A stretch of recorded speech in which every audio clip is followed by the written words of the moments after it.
अस्सलामुअलैकुम रहमतुल्लाहि व बरकातुहू। उम्मीद करती हूँ आप जहाँ भी होंगे खैर व आफियत से होंगे। अल्लाह की बारगाह में दुआ है परवरदिगार आलम आपको हमेशा खुश रखे। अल्लाह आपके नेक जायज़ तमन्नाओं को पूरा करे। अल्लाह आपको हर आने वाली परेशानी से महफूज रखे। आज की हमारी वीडियो का टॉपिक है बागेश्वर बाबा की मुफ्ती सलमान अज़हरी ने खूब अच्छे से क्लास ली। हालांकि वीडियो में कहीं कुछ ऐसा है नहीं, बट फिर भी वीडियो का टाइटल यही था। तो आइए वीडियो में हम देख लेते हैं, बयान पूरा सुन लेते हैं कि मुफ्ती सलमान अज़हरी जी क्या फरमाते हैं। तो वीडियो मेरे साथ लास्ट तक बने रहिएगा। मेरे चैनल पे नहीं हुआ है तो चैनल को सब्सक्राइब ज़रूर कर लीजिएगा। आइए शुरू करते हैं वीडियो। अज़ीज़ा ने गिरामी वक़ार, अल्लाह का बेपाया करम व एहसान है कि उसने हमें मुसलमान बनाया और अपने आखिरी रसूल की उम्मत में पैदा किया है। और हमारे लिए कुरान में अल्लाह ने फरमाया कुंतुम खैर उम्मतिन उखरिजत लिन्नास, तुम सबसे बेहतरीन उम्मत हो जो लोगों में निकाली गई हैं, सबसे बेहतरीन उम्मत हो। उसका करोड़ा शुक्र एहसान है कि बिन मांगे उसने हमें ये शरफ़ अता फरमाया, ये हैसियत, ये मकाम अता फरमाया। लेकिन मेरे अजीज़ों, हमारे सारे अक़ीदे का दारो मदार, हमारी ज़िंदगी, हमारी मौत या जो कुछ भी यहाँ के मामलात हैं, इस पर है कि आपका कुल अक़ीदा ये होना चाहिए कि जो मेरा रब चाहे वही होता है, बेशक जो वो चाहे वही होगा। मैं जो चाहूँ वो हो जाए ज़रूरी नहीं है। इसीलिए बंदों को सूफिया इकराम ने यह तालीम दी है कि खुदा बनने की कोशिश मत करना, तुम खुदा बनने की कोशिश मत करना। भला कभी तुमने कोशिश किया है खुदा बनने की? लेकिन बुजुर्गान दीन जब ये तलकीन करते हैं तो क्यों? महबूब इलाही ने अपने एक मुरीद से फरमाया कि खुदा बनने की कोशिश मत करना। उसने पूछा हम कब कब कोशिश करते हैं? आपने फरमाया कभी कभार तुम चाहते हो कि ये काम हो जाए और सोचते होना ही चाहिए। ये शान तो सिर्फ अल्लाह की है। इन्नमा अमरुहु इज़ा अरादा शैअन, उसका मामला ये है कि जब वो किसी चीज का इरादा कर ले तो सिर्फ फरमा देता कुन, हो जा, तो चीज हो जाती है। बंदे की शान ये नहीं है। अल्लाह की कुदरत पर जब तुम्हारा यकीन बढ़ जाए तब फिर मैं आपको बताता हूं जिंदगी कैसी होती है। सरकार गौसे पाक का नाम क्या था? अब्दुल कादिर। अब्दुल कादिर यानी कुदरत वाले खुदा का बंदा। तकदीर पर यकीन रखना नाम में ही शामिल था। एक बार गौसे पाक रदी अल्लाह ताला अन्हु, यह हमारी ज़िंदगियों से बहुत मेल खाती हुई चीज़ है। मैं आपको बता रहा हूँ, लोग आज परेशान है ना, अब क्या होगा, कल क्या होगा, परसों क्या होगा, उम्मत का क्या होगा, घर का क्या होगा। सोचना तो ठीक है लेकिन होगा वही जो मेरा मौला चाहेगा। रब तबारक व तआला जो चाहेगा वही होगा। लेकिन तुम्हें तदबीर का हुक्म दिया गया है। आप खुतबा दे रहे थे, सरकार गौसे पाक रज़ियल्लाहु ताला अन्हु, हजारों का मजमा सामने बैठा हुआ है। इसी असना में छत से एक काले रंग का सांप आपके कंधे पर गिर गया। गौसे पाक रज़ियल्लाहु ताला अन्हु खुतबा दे रहे हैं, सांप गिर गया और फिर वो आपके गले में से अंदर दाखिल होते हुए आस्तीन में घुस गया और उधर से मुंह बाहर निकाला जुब्बे से। और आप खुतबा दे रहे हैं, लोगों में भगदड़ मच गई। इतना खतरनाक किस्म का सांप था कि देखो तो हैबत तारी हो जाए। फिर वो सांप कभी आपके गले पर लिपटता, कभी इधर जाता, कभी इधर, और आप मुसलसल खुतबा देते रहे। यहाँ तक के खुतबे के दौरान वो सांप अपना चेहरा ला करके गौसे पाक के चेहरे के सामने किया। डरावनी शक्ल थी लेकिन खुतबा न रुका था न रुकना था। वो सांप वापस इसी तरह से आपके जिस्म से उतरते हुए वापस छत की तरफ चला गया। गौसे पाक रज़ी अल्लाह ताला अन्हु कुछ भागे हुए लोगों को बुलाते रहे कि बैठ जाओ। कुछ लोग थे इधर उधर थे, बहुत सारे मजमे में जमे हुए थे। तो खुतबा खत्म होने के बाद लोगों ने पूछा, हुजूर इस कदर हैबतनाक जानवर आपके गले में लटका था, आपको जरा खौफ नहीं आया? गौसे पाक रज़ी अल्लाह ताला अन्हु फरमाते हैं, वो सांप नहीं, वह शैतान था। मुझसे पहले न जाने कितने उलमा और औलिया का उसने इम्तिहान लिया और मैं जमा रहा, इसलिए कि मेरा यकीन है अगर मेरी मौत आई है तो चूंटी से भी आ सकती है और अगर ना आनी है तो इस सांप का भी मुझे कुछ नुकसान नहीं हो सकता। इसलिए कि मेरा नाम अब्दुल कादिर है, मैं कुदरत वाले खुदा का बंदा हूँ। सुभान अल्लाह, सुभान अल्लाह। कुदरत वाले खुदा का बंदा हूँ, ये यकीन हमें आज चाहिए। ऐसे सांप आजकल बहुत सारे तख्तों पर बैठे हुए हैं। कुर्सियों पर बैठे हुए हैं और फन निकाले हुए हैं कि अभी तुम्हें डंक मार देंगे, डस लेंगे, फलां कर देंगे। गौसे पाक के चाहने वाले हो तो जमे रहो। और आला हज़रत फाजिल बरेलवी रज़ियल्लाहु ताला अन्हु का ये शेर हमें हौसला देता है, हिम्मत देता है। मैं बगदाद के सफ़र में था, अभी 2 महीने पहले की बात मैं आपको बता रहा हूँ। कुछ उलमा की मेरे से वहाँ मुलाकात हुई जो दूसरे मुल्क के थे। उन्होंने ये कहा कि आप ऐसे मुल्क में रहते हैं, मुसलसल हमें वहाँ की खबरें आती हैं, बड़ी अजियतें दी जाती हैं मुसलमानों को। ऐसे हालात में आप कैसे आज़ादी से बात कर सकते हैं? इतनी तकरीरें आपकी आती हैं, खुलकर आप कैसे बात कर लेते हैं ऐसे मुल्क में रह करके? हमने कहा ना हमें हमारी ताकत पर यकीन है, ना हमें आसपास किसी नेता और सियासत का, ना किसी हुकूमत का, ना किसी इक़्तिदार का सपोर्ट है, बल्कि हमारा ईमान तो सिर्फ इतना कहता है जो बरेली के इमाम ने कहा, क्या दबे जिस पे हिमायत का हो पंजा तेरा। क्या दबे, बल्कि हम यूं कहते हैं क्यों दबे, क्यों दबे जिस पे हिमायत का हो पंजा तेरा। शेर को खतरे में लाता नहीं कुत्ता तेरा। दरबारे गौस से अगर कुत्ते की निस्बत हासिल हो जाए, हमने तारीख में पढ़ा है, वो वक्त के शेर को भी चीर फाड़ करके रख सकता है। इसीलिए आला हजरत ने अपनी निस्बत का जिक्र किया गौसे पाक के दरबार में, ए सरकार बगदाद तुझसे दर, दर से सग और सग से है मुझको निस्बत। मेरी गर्दन में भी है दूर का डोरा तेरा, इस निशानी के जो सग हैं नहीं मारे जाते। आपको पता है, आवारा मत रहना, आवारा मत रहना। आवारा कुत्तों को म्युनिसिपैलिटी वाले पकड़ ले जाते हैं या इंजेक्शन मार देते हैं, आवारा कुत्ते। और जिस कुत्ते के गले में पट्टा होता है वो निशानी है कि इसका कोई मालिक है। वाह वाह वाह वाह। जिस कुत्ते के गले में पट्टा होता है उसे नहीं पकड़ा जाता, वो निशानी है कि ये पाला हुआ है, फालतू नहीं है, पाला हुआ है किसी का।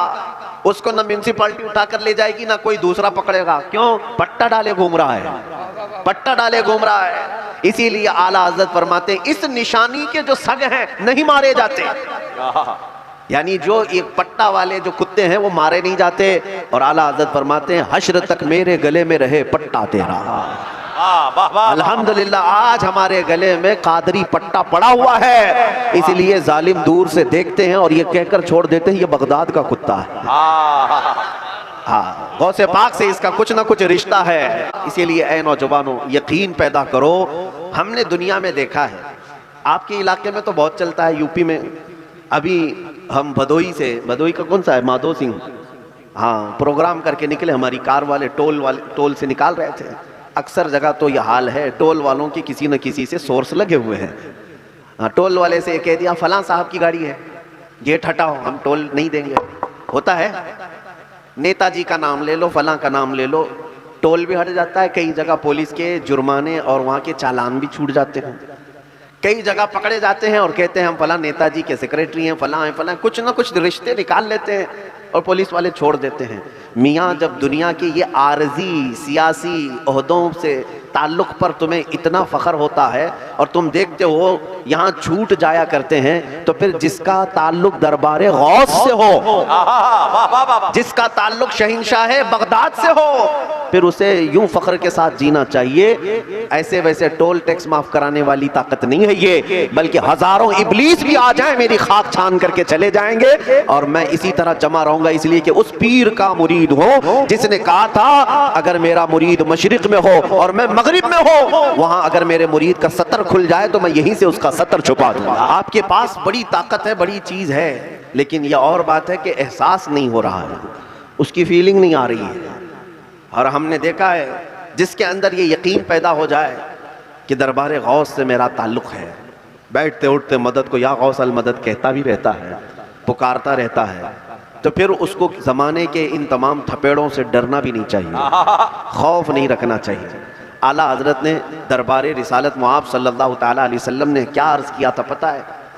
अल्हम्दुलिल्लाह हिंदुस्तान में अक्सरियत कादरियों की है। सुभान अल्लाह, सुभान अल्लाह। अब फिलहाल मैं आपको कहूँ, चाहे वो चिश्ती सिलसिले में बैत होता हो, नक्शबंदी सिलसिले में बैत होता हो, सोहरवर्दी सिलसिले में बैत होता हो, लेकिन फ़िलहाल जितने मुर्शिद हैं उन सब के पास कादरी सिलसिले की इजाज़तें ज़रूर पहुँची हुई हैं। किसी न किसी वास्ते से वो गौसे पाक तक पहुँच ही जाता है, जो भी जिस पीर का मुरीद है। सलासिल हक्का के जो मशाइख हैं, किसी न किसी वास्ते से वो गौसे पाक तक पहुँच ही जाते हैं। और तुम्हारे लिए ज़िंदगी का एक बहुत बड़ा सरमाया है कि तुम दरबार गौस से निस्बत रखते हो, दरबार गौस से तुम्हारा ताल्लुक है, क्योंकि वक्त के मुजद्दिद अबकरी जिन्होंने 1000 से ज्यादा किताबें लिख डाली, अल्लाह ने जिनको 55 उलूम व फ़नून पर महारत अता की, वो आला हज़रत इमाम अहमद रज़ा खां फाजिल बरेलवी, फतावा रज़विया लिखा, हदायक़ बख्शिश लिखी, कुरान का तर्जुमा किया, हजारों मसाइल का हल उम्मत को पेश किया। तकवा व तहारत अलग है। ये सारी चीज़ें होने के बावजूद जब मेरे नबी पाक सल्लल्लाहु ताला अलैहि वसल्लम की बारगाह में जा रहे थे और वहाँ पर अपने वसीले पेश कर रहे थे, तो ये नहीं कह रहे थे कि या रसूल अल्लाह, आपकी बारगाह में फतावा रज़विया लेकर आया हूँ, कबूल फरमा लीजिए, हदायक़ बख्शिश लाया हूँ, कबूल कर लीजिए, कंजुल ईमान लाया हूँ, कबूल कर लीजिए। नहीं, बारगाह मुस्तफ़ा में यूँ कहते हैं, या रसूल अल्लाह, तेरी सरकार में लाता है रज़ा उसको शफी जो मेरा गौस है और लाडला बेटा तेरा। वाह वाह वाह वाह, सुभान अल्लाह, सुभान। वक्त के मुजद्दिद ने भी जिसका वसीला पेश किया वो दरबार गौस है। बहरहाल तुम्हारा यकीन बढ़ जाना चाहिए, और ख़ास तौर पर कादरियों को तो फ़ख्र के साथ जीना चाहिए, फ़ख्र के साथ जीना चाहिए। इसलिए कि आला हज़रत फाजिल बरेलवी रज़ियल्लाहु ताला अन्हु के मुरीद ख़ास हैं जमील कादरी, उन्होंने अपनी मनक़बत में बहुत अच्छे अशार यूँ कहे हैं। कहा है, निदा देगा हश्र में मुनादी, क़यामत के दिन एक फरिश्ता निदा देगा हश्र में मुनादी, कादरियों को, कहाँ है कादरी कर ले नज़ारा गौसे आज़म का। वाह वाह वाह वाह, कहाँ है कादरी कर ले नज़ारा गौसे आज़म का। उनका ये यकीन था कि क़यामत के दिन भी गौसे पाक रज़ी अल्लाह ताला अन्हु ने जो फरमाया है उस पर हमें कारबंद रहना। यकीनन तालीमात गौस ये हैं, एक भी बंदा ऐसा मुझे ला करके दिखाइए, एक रिवायत ऐसी बयान करता हो जिसमें गौसे पाक ने अपनी ज़िंदगी में एक नमाज कज़ा की हो। वो तो बहुत बड़े पीर थे, आज के झूठे ढकोसले पीर निकले हुए हैं। कुछ अच्छे पीरों की बात नहीं करता, जो झूठे हैं और ऐसे कि तसव्वुर की नमाज पढ़ने वाले। हमारे साउथ साइड में ऐसे बहुत सारे निकलते रहते हैं, 8-8 दिन में एक पीर पैदा होता है, और उनका हाल ये है कि वो दिन भर रात भर कव्वाली सुनते रहेंगे, इधर अजान होती रहे, नमाज होती रहे, उन्हें कुछ फर्क नहीं पड़ता। मुरीदों को पूछो कि भाई तुम्हारे पीर साहब नमाज क्यों नहीं पढ़ते, वो कहते हैं नहीं, वो तो मक्का में पढ़ते हैं, हाँ वो मदीने में पढ़ते हैं नमाज और रहते यहाँ हैं। हम उनसे अक्सर यही कहते हैं, फिर खाना यहाँ क्यों खाते हैं, वहीं पर जमजम पी कर के आ जाएं। जब पीर साहब नमाज वहाँ पढ़ते हैं तो मेरे बात अजीज़ों याद रखो, शरीयत किसी के लिए माफ़ नहीं है। गौसे पाक रज़ी अल्लाह ताला अन्हु पर जब नमाज माफ़ नहीं, तो दुनिया का कौन सा पीर गौस से बड़ा है? आज कौन सा पीर है जो उनसे भी बड़ा होने का दावा करता हो? खुद रसूलुल्लाह सल्लल्लाहु ताला अलैहि वसल्लम ने नमाज कज़ा नहीं फरमाई, वो साहिब शरीयत है। लेकिन आप इस बात को याद रखो, ऐसा कोई गुमराह पीर आए तो ठोकर मार देना। तुम्हारा पीर वही है जो तुम्हें गुंबद खजरा तक पहुंचाता हो। सुभान अल्लाह, तुम्हारा पीर वही है जो तुम्हें इश्क रसूल पिलाता हो। वाह वाह। हाँ, ये नहीं कि अपनी दुकान चमकवाता हो, सिर्फ अपने ही घर भरवाता हो, कि तुम्हें लूट लूट करके अपना राशन तो भरवा लिया, तुम्हारा घर खाली का खाली रह गया। वो पीर नहीं है। पीर वो है जिसके पास तुम जाओ तो ले ना ले ये अलग बात है, उसकी निगाहें तुम्हारे दिल पर पड़े तो तुम्हारा दिल मेरे मुस्तफ़ा की मोहब्बत में चमकने लग जाए। सुभान अल्लाह, वाह। मोहब्बत में चमकने लग जाए। और इसीलिए सूफिया कराम ने फरमाया, जिसके पास बैठने से अल्लाह याद आता हो, रसूल की मोहब्बत बढ़ती हो और गुनाहों से नफरत होती हो, उसके हाथ में हाथ दो और उसके पीछे चलो। ये नहीं कि किसी पीर साहब के पास बैठने के बाद दुकान ही याद आती हो कि अभी बिजनेस इतना बढ़ाना है, पीर साहब का इतना है तो मेरा इतना होना चाहिए, पीर साहब के पास ये गाड़ी है मेरे पास भी ये गाड़ी होनी चाहिए। तुम तो पीर साहब के पास बैठ करके दुनिया की ही ख्वाहिशात पैदा करते रहे, वो पीर नहीं पैर है। एक बात याद रखो, गौसे आज़म अब्दुल कादिर जीलानी रज़ी अल्लाह तआला अन्हु का हाल ये था कि आपके एक मुरीद हैं हज़रत अहमद, वो कहते हैं मैं गौस पाक के साथ उनकी खानका से बाहर चल रहा था बगदाद के बाज़ार में। उस वक्त लोगों की भीड़ आती थी गौस पाक से मिलने के लिए। उस वक्त हज़रत अहमद कहते हैं कि मैंने महसूस किया कि आज हुजूर गौसे पाक के साथ कोई चल नहीं रहा था, मैं अकेला ही चल रहा था। दिल में ये ख्याल आया कि आज पता नहीं लोग आ ही नहीं रहे हैं सरकार अब्दुल कादिर जीलानी के पास। वो कहते हैं अभी थोड़ी देर गुजरी थी कि इधर से चार, उधर से चार, उधर से चार, इधर से चार लोग आते गए आते गए आते गए, और गौसे पाक से मिलते मिलते काफिला इतना लंबा हो गया कि मैं 1 किलोमीटर पीछे पड़ गया। जो गौस पाक के साथ चल रहे थे भीड़ भाड़ में इतने दूर हो गए कि गौसे पाक बहुत दूर चले गए। और उसके बाद ये कहने लगे खामखा मैं दिल में सोचा कि अकेला चल रहा हूँ। फिर धीरे धीरे भीड़ छटती गई, हटती गई, और फिर हज़रत अहमद कहते हैं आखिर में जब गौसे पाक वापस अपने खानका पर आए तो मैं अकेला ही गौसे पाक के पीछे रह गया। आपने पीछे मुड़कर मेरी तरफ देखा और फरमाया, अहमद तेरे दिल में ये ख्याल आया था कि आज शेख अब्दुल कादिर के पास कोई भीड़ नहीं है। सुन, अल्लाह ने अब्दुल कादिर को ये कुदरत दी है, जब वो चाहे लोगों को जमा करे, जब चाहे लोगों को दूर करे। वाह वाह वाह। गौसे पाक रज़ी अल्लाह ताला अन्हु की तालीमात में ये भी है कि हम मखलूक के पीछे नहीं है, खालिक के पीछे हैं, खालिक के पैरवी में है और मखलूक खुद ब खुद हमारे पीछे चलती है। इनकी तरफ तवज्जो न करें। इसीलिए इन तालीमात का डायरेक्ट ताल्लुक उलमाए ज़वील एहतराम से है। कभी ये ना देखें कि मजमे में कितने लोग बैठे हैं, हमें अल्लाह उसके रसूल को राज़ी करना है। बेशक बहुत अच्छी वीडियो थी ये, बहुत अच्छा बयान था और बिल्कुल सही बात है कि हमारा अल्लाह सुब्हानहू व तआला पे यकीन हमारा पक्का होना चाहिए, पुख्ता होना चाहिए, क्योंकि जब तक वो नहीं चाहेगा तब तक हमारे साथ कुछ नहीं हो सकता। और अगर जो हमारे साथ कुछ होना है तो उसे होने से कोई रोक भी नहीं सकता सिवाय अल्लाह सुब्हानहू व तआला के। तो हमें हमारा यकीन अल्लाह पर होना चाहिए। उम्मीद करती हूँ नाज़रीन कि आपको ये बयान अच्छा लगा होगा। बयान अच्छा लगा है तो लाइक और शेयर कर दीजिए। फिर मिलता है ऐसे ही बयान के साथ, तब तक के लिए अल्लाह हाफ़िज़।